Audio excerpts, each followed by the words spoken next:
तारीख थी 15 अगस्त 1947। रात को 12 बज रहे थे जब दुनिया की आधी से ज्यादा आबादी नींद के खराटों के साथ सो रही थी। उस वक्त भारत की आजादी का वो सुनहरा अध्याय लिखा जा रहा था जिसका हम कई सालों से इंतजार कर रहे थे। अंग्रेजी हुकूमत से आजाद होने की खुशी इतनी ज्यादा थी कि सब लोगों की आंखों में सिर्फ आने वाले आजाद भारत के वो सुनहरे पल नजर आ रहे थे जिसे पिछले कई सालों से अंग्रेजों ने अपनी कैद में कर रखे थे। उस वक्त देश के पहले प्रधानमंत्री पंडित जवाहरलाल नेहरू आजादी का पहला भाषण शुरू करते हैं। इस भाषण को ए ट्रिस्ट विद डेस्टिनी के नाम से जाना जाता है। उनके स्पीच की शुरुआत इन लाइनों से शुरू होती है, हमने नियति को मिलने का एक वचन दिया था और अब समय आ गया है कि हम अपने वचन को निभाएं। पूरी तरह ना सही लेकिन बहुत हद तक। आज रात 12 बजे जब सारी दुनिया सो रही होगी, भारत जीवन और स्वतंत्रता की नई सुबह के साथ उठेगा। आखिरकार अंग्रेजी जकड़न की वो काली रात खत्म हुई और सूरज की पहली किरण के साथ आजादी की वह सुनहरी सुबह हुई। लेकिन ये कोई आम सुबह नहीं थी, बल्कि इस आजादी की सुनहरी सुबह को पाने के लिए कई वीरों ने अपने प्राणों का बलिदान दे दिया। लेकिन जितनी खुशी हमें आजादी की हो रही थी, तो दूसरी तरफ एक ऐसी दर्द भरी दास्तां हमारी चौखट पर दस्तक दे चुकी थी। वह थी भारत और पाकिस्तान के बंटवारे की वो लकीर। उस लकीर ने भारत और पाकिस्तान को दो अलग अलग भागों में बांट दिया और यह एक ऐसी लकीर थी जिसका खामियाजा हजारों लोगों ने अपनी जान देकर चुकाया और करोड़ों लोग अपने बसे बसाए घर को छोड़ने के लिए मजबूर हो गए। कुछ महीने पहले जो देशवासी आपस में भाई की तरह मिलकर अंग्रेजी हुकूमत से लड़ रहे थे, वह बंटवारे की लकीर की वजह से एक दूसरे के खूनी दुश्मन बन चुके थे। बंटवारे के इस विस्थापन में इंसानियत पूरी तरह खत्म हो गई। 15 अगस्त 1947 से 9 दिन पहले 60 मुसलमानों का कत्ल अमृतसर में कर दिया गया। इसके ठीक 2 दिन बाद यानी 6 अगस्त 1947 को 74 सिखों का कत्ल लुधियाना फिरोजपुर रोड जलालाबाद के पास कर दिया गया। साल 1947 के अगस्त महीने के पहले सप्ताह के भीतर ही खून खराबे से अमृतसर की जमीन लाल रंग ले चुकी थी। हर रोज तकरीबन 100 से अधिक लोग अपनी जान गंवाकर बंटवारे की कीमत चुका रहे थे। उस दर्द भरी दास्तान को आज देखा तो नहीं जा सकता है, लेकिन उस पल को महसूस जरूर किया जा सकता है। आजादी से 48 घंटे पहले यानी 13 अगस्त 1947 को लाहौर से अमृतसर के लिए एक ट्रेन रवाना होती है। लाहौर के मुगलपुरा स्टेशन से चली इस ट्रेन में अमृतसर एक भी जिंदा इंसान नहीं पहुंचा। 43 हिंदू सिखों को ट्रेन पकड़ने से पहले ही मौत के घाट उतार दिया गया। जब पंजाब बंटवारे की आग की लपटों में जल रहा था, उस वक्त दिल्ली रेलवे स्टेशन से पाकिस्तान स्पेशल ट्रेन पाकिस्तान के लिए रवाना होती है, जिसमें पाकिस्तान जाने वाले सरकारी अफसर, कर्मचारी और उनके परिवार मौजूद थे।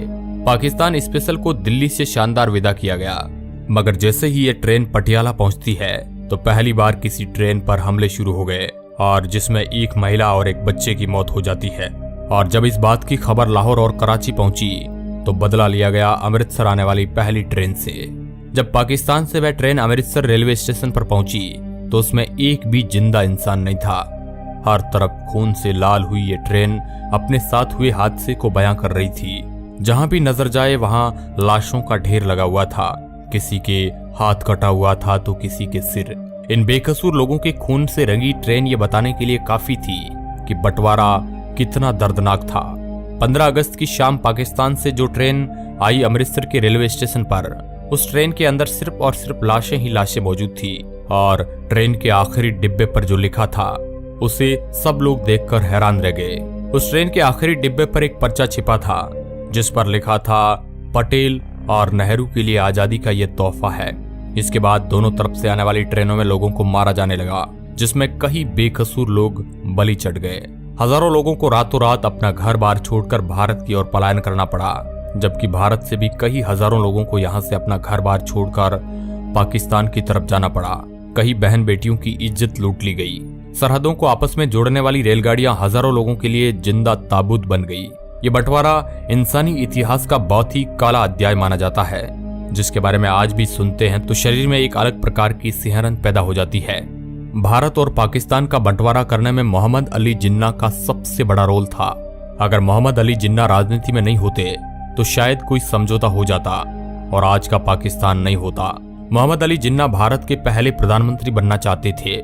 फिर जिन्ना को यह लगा कि मैं पूरे भारत का प्रधानमंत्री तो नहीं बन सकता हूँ, लेकिन पाकिस्तान का जरूर। और फिर वही कुछ ऐसा ही हुआ। 3 जून 1947 ये वही तारीख है जिस दिन भारत को आजाद करने की तारीख को तय किया गया और मोहम्मद अली जिन्ना के पाकिस्तान को अलग करने की भी जिद पूरी हो गई। इस दिन 15 अगस्त 1947 तारीख को तय किया था। दिन बचे थे 73।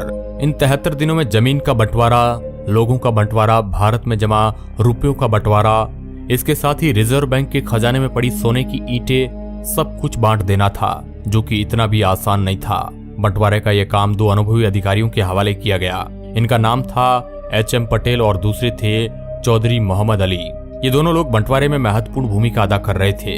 इनके नीचे भी कई छोटे मोटे अधिकारी काम कर रहे थे, जो अलग अलग एरिया से रिपोर्ट बनाकर इनके पास भेज रहे थे। इन्हीं रिपोर्ट के आधार पर ये दोनों अधिकारी बंटवारे की सिफारिश तैयार करते थे, जिन्हें आगे विभाजन परिषद के पास भेजा जाता था, जिसके अध्यक्ष थे खुद लॉर्ड माउंटबेटन। पैसों का बंटवारा कुछ इस तरह हुआ कि भारत की बैंकों में पड़ा पैसा अंग्रेजों से मिलने वाले पैसे में से 17.5% हिस्सा पाकिस्तान को दिया जाएगा और इसके बदले पाकिस्तान भारत के ऋण का 17.5% हिस्सा चुकाएगा। इसके अलावा भारत के सरकारी दफ्तरों में पड़ी चल संपत्ति का 80% हिस्सा भारत के लिए और 20% हिस्सा पाकिस्तान के लिए तय किया गया। फिर इन दफ्तरों में पड़ी हर उस चीज का बंटवारा किया गया। मेज, कुर्सियां और टाइपराइटर तक की गिनती करके भारत पाकिस्तान में बांट दिया गया। इन सब चीजों को आपस में बांटने के लिए कई जगह लड़ाई तक हुई।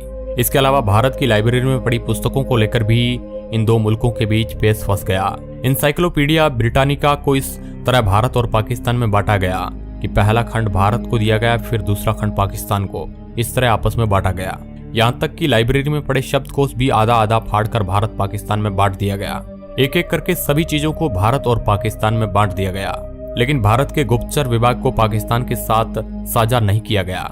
इस पर भारत के गृह विभाग ने दूरदर्शिता से फैसला लिया कि भारत के गुप्तचर विभाग में कोई किसी तरह की कमी नहीं की जाएगी और उसके अफसर इस बात पर अड़े रहे कि इस विभाग की एक फाइल तो छोड़िए, शाही तक हम पाकिस्तान नहीं जाने देंगे। इसके साथ ही पाकिस्तान के पास नोटों को छापने के लिए प्रेस नहीं थी और उस वक्त भारत में भी नोटों की छपाई के लिए एक ही प्रेस मशीन थी और भारत ने उस प्रेस को पाकिस्तान को देने से मना कर दिया, जिसके बाद पाकिस्तान ने काम चलाने के लिए भारतीय नोटों पर ही अपनी मोहर लगाकर करेंसी के रूप में इस्तेमाल किया।